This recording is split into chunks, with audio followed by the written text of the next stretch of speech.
Hello Francesca, here's your video feedback for component 1 of the animation simulation module. Okay, so I've had a good look through, but let's go back through it together. So I'll come back to the blog. I like to finish with that because it's a good way to wrap things up. So we're going to lead with your animation, or rather your full figurative rig. So first of all, I'd like to say thank you for presenting it properly. That has been an issue for some people, it would appear, but to present it fully with a demonstration of your control system, the range of motion, and also a 15-second animation alongside the facial control system and a short animation for that as well. So thanks for that. It makes it a world of difference, I think, to your submission anyway, but just to be able to mark it properly, give you all the marks you deserve for all the hard work you've done. Okay, so let's go through this together. So again, I mean, straight away, it's a nicely laid out sort of rig that you've got there. All the controls seem to be fairly self-evident. They're nicely labelled and so on. But let's go through. So the face and the head seem to be moving appropriately. There's no stretching of the skin in appropriate areas on the head, and it's moving around the neck appropriately.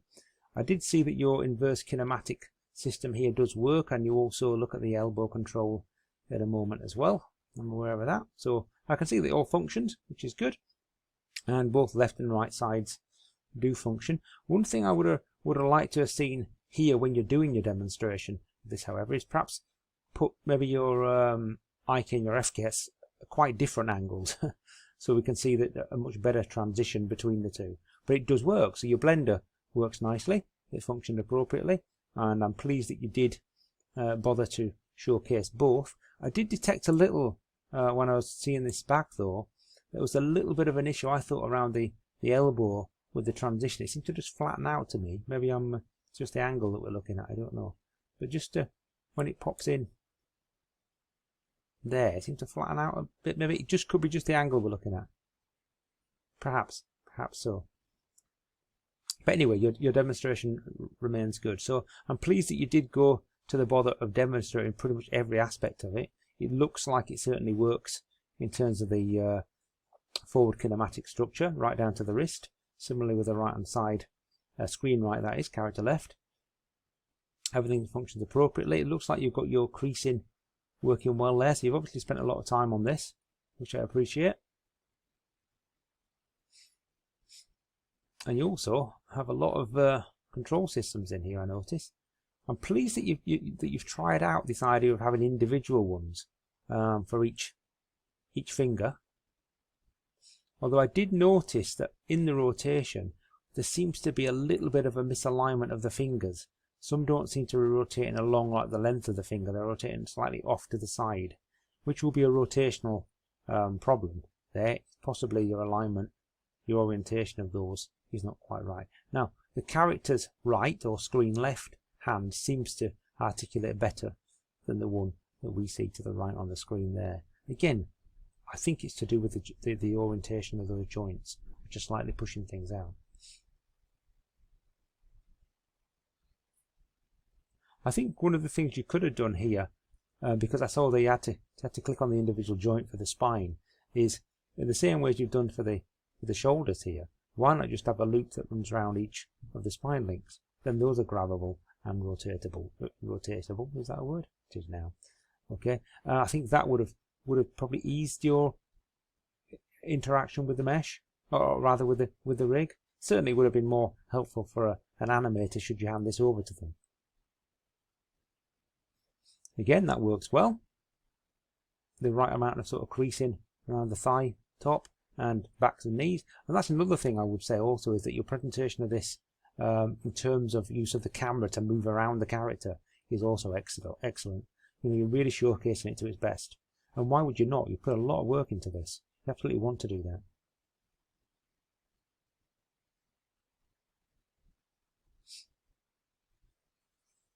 Great individual controls along the length of the leg.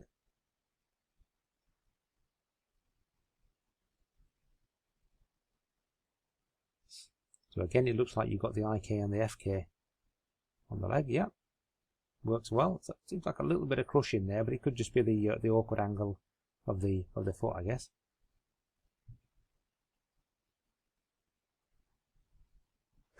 Now that seems to be functioning in terms of the bone, but it doesn't seem to be doing anything to the character mesh there. So I can see the bone's doing it, but the character mesh doesn't seem to be following it. So it'll be interesting to work out why that is.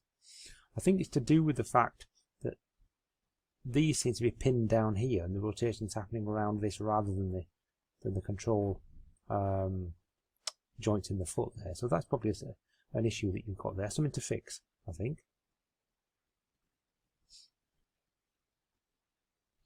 I'm considering it's probably going to work better at this side because we're a little bit more aligned. In fact, it's not, is it? I mean, maybe it's this one. It could be to do with your IKFK blend there. I don't know if you had it blended across. But that said, yeah, I think it's a very good rig and excellent in some parts. There's a ton of work in there. So let's have a quick look at your range of motion. Again, good articulation of all the limbs, good demonstration of all of those.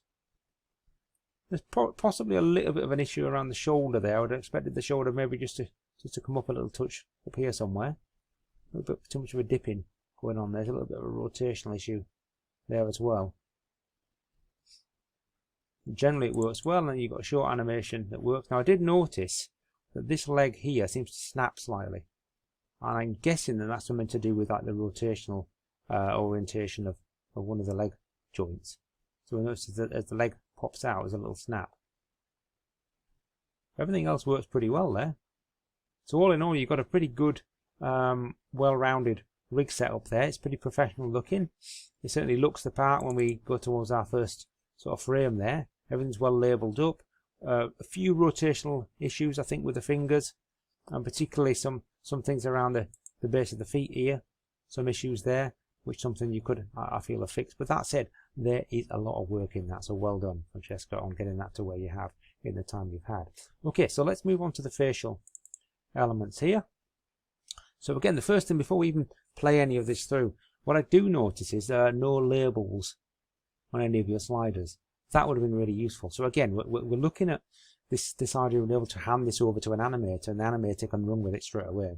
They know immediately whether this thing, how this thing's going to function, which slider to select, for example, for an eye blink, for example. There are no labels on these, so it's going to be tricky for them to get used to this right from the off. They're going to have to kind of experiment with it, find out what each does, and maybe even label it themselves. Anyway, but that said, let's move on. So everything functions nicely. I can see that you've got individual sliders for the left and the right eye, which I think is good. To have the flexibility of being independent is very good. It does strike me that the rotation of those just kind of rotate around, or rather the slider there just force it to rotate around the eye rather than like a shutter up and down. Rotates around. I did detect the fact that it seems that when the eye opens, the eye generally seems to broaden out slightly though. I think that could be a little bit of an issue with this. So we'll just... It seems like it just the whole volume of this gets a little bit much, but we'll see. Yeah, I mean, I thought this was an interesting slider as well. The fact that it's not just an up and down, there's a slight change of shape as well to the brow, which I quite like that. I thought it was pretty neat. The one thing I would say though with these brow controls is you could have added even more flexibility with the brow. I'll let that play through. If you'd had maybe 2 or 3 sliders per brow, so you could have had, you know, let's say as we look at it, the right brow there, but you could have a slider 1, 2, and 3 to be able to give you even more flexibility across the brow. So, you know, the down could, rather the central towards the nose could have been up while these remain down, for example. Much more flexibility in that way. But they do function, they do the job. Got these interesting kind of cheek blows.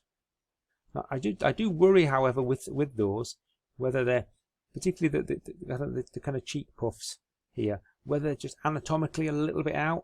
I did detect the fact that, for example, when we pull this one back, I think the whole face seems to contort to the side. So it's almost like to bring one out, you push the face across slightly. So I think that's something you could have fixed. I think. I mean, certainly one of the video clips that I put out for you, I think, as a bonus clip, because a few people had asked the question, was showing you how you can effectively paint out the influence of a blend shape. So you could have had that if you anticipate this was a problem. You could have eliminated the movement towards the lips there and just have it towards the cheek. But again, that's a slightly minor critique. It is functional. albeit kind of anatomically slightly out, I think. I mean, I like this slider here that you've got, which does offer some scope depending on whether you push the slider up or down. So I'll just do this. So as we push it up, the cheeks narrow, bring it down, there's a frown. So I quite like that, the fact that you've got a central neutral point, and you've seen the relevance of being able to push up below the up above the neutral point and down below that.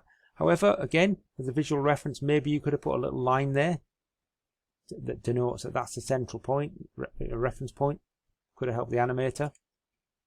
But let's maintain our pace. Let's get through this.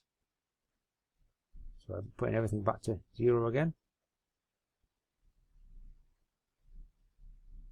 Yeah, that does function. I think, you know, anatomically speaking, some of that stuff is hugely exaggerated. So again, you could say it's useful perhaps for the animator to have that level of exaggeration.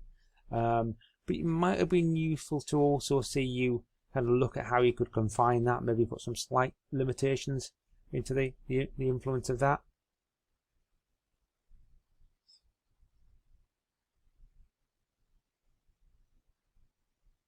Yeah, the eyes seem to function correctly.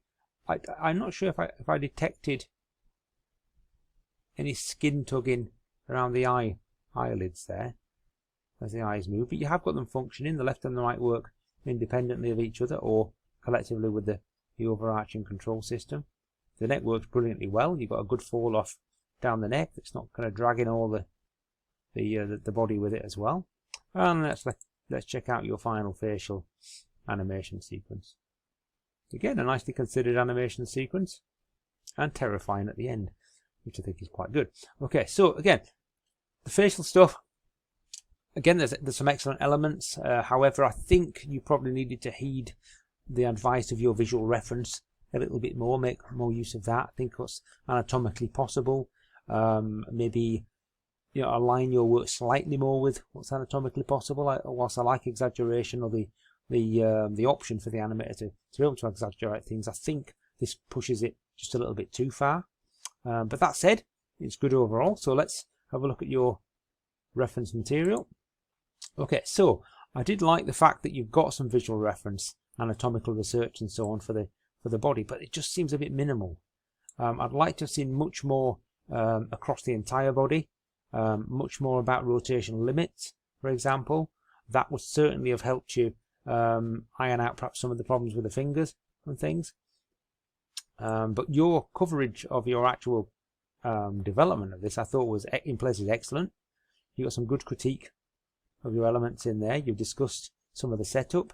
Again, one of the plus points of a blog, of course, is that you can use it to teach your future self, as I like to put it. So if you have to forget any of this stuff, you can always go back into your blog and go, I remember now how I set that up and so on. So it's, you know, it's useful for you to be able to reflect back on your work. Again, it's good that you've included these elements because it's not necessarily something that's going to come out of your demonstration of the piece. But then again, it's there, it's sat there. Again, further evidence that you considered translational limits and I dare say rotational limits as well, which I thought was great. Good use of visual reference at the top, but I think perhaps what would have worked well would have been to reintroduce some of that maybe around these bits. You know, so where you talk about a particular joint, influence of the bones, perhaps have a few images there of, you know, what the skin does look like, the actual skin, where it creases, where it pulls, where it stretches and things. So that would have improved things a little bit as well, I think there. Kind of facially, again, some good stuff, some good reflection on things, and good discussion of that. Good discussion of your setup generally. Yeah, so I think, again, with this, a bit more of this, I think would have helped. Your discussion of what you did, I think, is very good. In some places, there's some excellent comments in there, but this kind of lets it down a bit. There should be much more of that, much more reflection on it, discussion of it, what this actually means, rather than it just becoming a bit more of a bit of an image dump, really, I guess. But that said, overall, I think this is a very good submission. There's clearly a lot of work in there, particularly figurative stuff. You know, to get that to the level that you've got it has clearly taken some, you know, some hard work. There's no doubt about that. You know, you work conscientiously on this as well. All in all, well done. Some good work there. Well done.